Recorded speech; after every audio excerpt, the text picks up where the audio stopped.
Lehitimo at legal. Ito ang iginit ni Defense Secretary Gibo Teodoro hinggil sa deployment ng US-made mid-range capability na Typhoon missile system sa Pilipinas.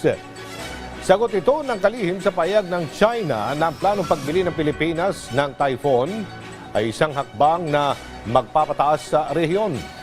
Iginit ni Teodoro ang Pilipinas sa isang sovereign state at hindi doorstep ng anumang bansa.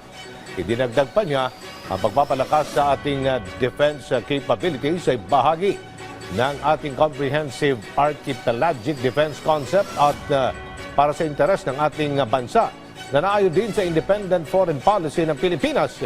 Iginit pa ni Teodoro, hindi nito layon na targetin ang anumang bansa sa halip ay pagtugon sa banta sa seguridad at iba pang mga hamon.